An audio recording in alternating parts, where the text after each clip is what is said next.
ঘাটালে ৪ নম্বর ওয়ার্ডের প্রাচীন বাজার কুঠি বাজার এলাকায় একজন ব্যবসায়ী বেআইনি নির্মাণ করেছে, আর সেই নির্মাণ কাজে বাধা দিয়েছিলেন প্রাক্তন চেয়ারম্যান তথা বর্তমান তৃণমূল কাউন্সিলর। থানায় লিখিত অভিযোগ দায়ের করেছেন তিনি, আর সেখানে গিয়ে তিনি আক্রান্ত হয়েছেন। কুঠিবাজার এলাকাটি রামুজি নরিঙ্গি সুরেখা ট্রাস্ট এস্টেট দ্বারা পরিচালিত। বর্তমানে কুঠিবাজারের একজন ব্যবসায়ী সেখানে বেআইনি নির্মাণ করছে বলে অভিযোগ ওঠে, আর সেই বেআইনি নির্মাণে বাধা দিতে গিয়ে আক্রান্ত হয়েছেন প্রাক্তন চেয়ারম্যান তথা বর্তমান তৃণমূল কাউন্সিলর। থানায় লিখিত অভিযোগ দায়ের করেছেন তিনি। এই ঘটনায় শুরু হয়েছে শোরগোল। অন্যদিকে ঘটনাকে কেন্দ্র করে আন্দোলনে নেমেছে বিজেপি বিধায়কের নেতৃত্বে ঘাটাল শহরে পড়েছে পোস্টার। কুঠিবাজারের শতাধিক ব্যবসায়ী চাইছেন নির্মাণ নিয়ে সমস্ত জট কাটিয়ে দ্রুত ছন্দে ফিরুক কুঠিবাজার।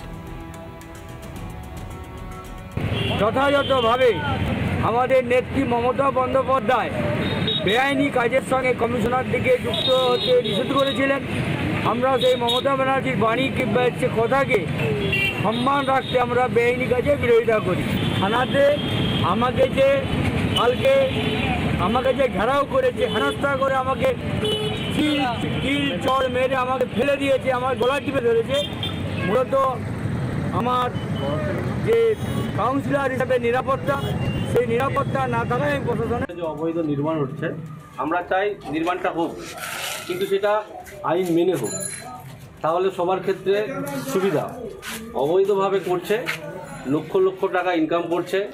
এখানের ব্যবসাদাররা বলছে আমাদের কাছ থেকে লক্ষ লক্ষ টাকা দাবি করা হচ্ছে, জোর করে নেওয়া হচ্ছে। তো এইটার বিরুদ্ধে প্রতিবাদে আমরা পোস্টারিং করছি। এখন যারা বলছেন তিনি যখন চেয়ারম্যান ছিলেন তিনিও একই পদ্ধতিতেই দিয়েছেন। যারা ভাড়াটিয়া তারা একটা প্ল্যান সাবমিট করবে, এলবিএস একজন ইঞ্জিনিয়ার তিনি দেখবেন, সেটা এনকোয়ারি হবে, এনকোয়ারি হওয়ার পর ম্যানেজার বাবু এবং ভাড়াটিয়ারা সই করলে পুরসভা অনুমোদন দেবে। এই পদ্ধতিতে কুঠিবাজারে বাড়িগুলো হচ্ছিল। ওখানে নিয়ম মেনে যে বাড়ি হচ্ছিল এটা নয়, বছর বছর ধরে প্রতিটি বোর্ড তারা এইভাবেই অনুমোদন করেছেন। আমরা চাই আমাদের যেরকম সংস্থা ছিল একটু করে দিলে ঝামেলা মিটিয়ে যাবে। আমরা এতগুনা লোক 150-200 লোক বসে খাচ্ছি, তারা কোথায় যাব? এখন তো চারদিকে বেকার হয়ে পড়ে রয়েছে। আমরা তলা দিয়ে উনি একজন নির্দিষ্ট ঠিক করে দিয়েছে, আশিস দাস, তাকে দিই। 100-150 বছরের ব্যবসা এইসব, তো ওইটা ভেঙে যায়, অনেকের মাথায় লেগে যাচ্ছে, ফেটে যাচ্ছে মাথা। সেই সংস্কারের জন্য আমরা পৌরসভা যাই, পৌরসভায় গিয়ে আমরা অনুমতি নিই এটা ভাঙার বা সংস্কার করার। এবারে অনুমতি নিতে গিয়ে আমাদেরকে অনুমোদন দিচ্ছে না। নমস্কার, দেখছেন রিপাবলিক বাংলা। জেলার যাবতীয় খবর নিয়ে শুরু করছি জেলা সদর। আপনাদের সঙ্গে রয়েছি আমি পৌলমী। শুরুতে নজর রাখতে হবে যেভাবে জঙ্গি নাশকতার ঘটনা ঘটছে এবং জঙ্গি জাল বিস্তার হচ্ছে গোটা দেশ জুড়ে, সেদিকে আমাদের নজর রাখতে হবে। কেননা অসম এসটিএফ এর হাতে একের পর এক চাঞ্চল্যকর তথ্য উঠে আসছে। অপারেশন প্রঘাত, আর সেখানেই যে বিষয়গুলো সামনে আসছে তাতেই বেশ খানিকটা সন্দিহান রয়েছেন তদন্তকারী অফিসাররা।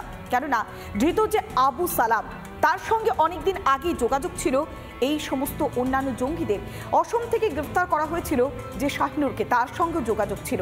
এবং একই সঙ্গে আবু সালাম আলী, সে চেন্নাই হয়ে বাংলাদেশে পালানোর ছক কষেছিল। অপারেশন প্রঘাতে একের পর এক চাঞ্চল্যকর তথ্য উঠে আসছে।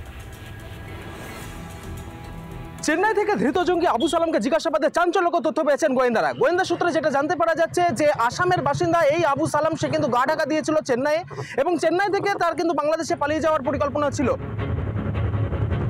জঙ্গি কাণ্ডে মিসিং লিঙ্কের খোঁজ শুরু করেছে গোয়েন্দারা।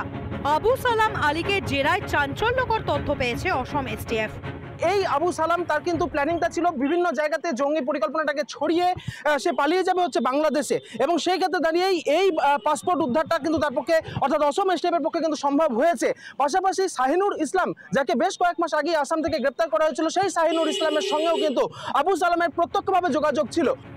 গোয়েন্দা সূত্রে খবর, শাহিনুর ইসলামের সঙ্গে যোগাযোগ ছিল আবু সালাম আলীর।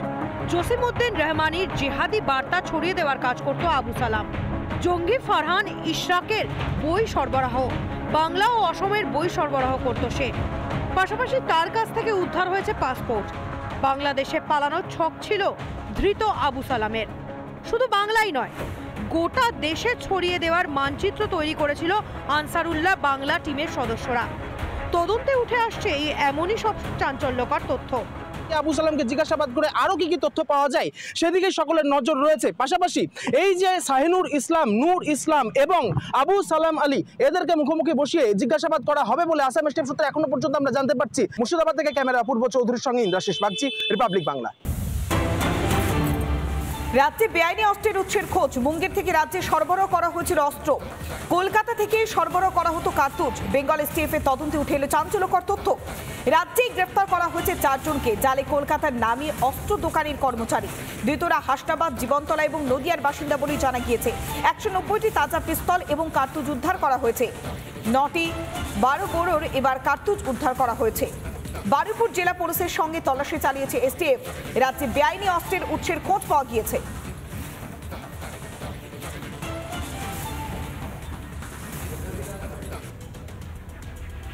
ফের এটিএমে জালিয়াতি, আর এবার খাস কলকাতায়।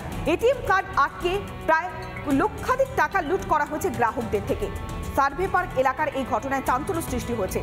অন্যদিকে হাওড়ার আলমপুরে এটিএমে যে ভল, সেই ভলকে গ্যাস কাটার দিয়ে ভেঙে ডাকাতির ঘটনা। এই ঘটনাগুলোতেই চাঞ্চল্য সৃষ্টি হয়েছে বেশ কিছু জায়গায়। খাস কলকাতায় ফের এটিএমে জালিয়াতি। রাষ্ট্রায়ত্ত ব্যাংকের এটিএমে কার্ড আটকে বিপত্তি। সার্ভে পার্কে গ্রাহকদের অ্যাকাউন্ট থেকে খোয়া গেল টাকা।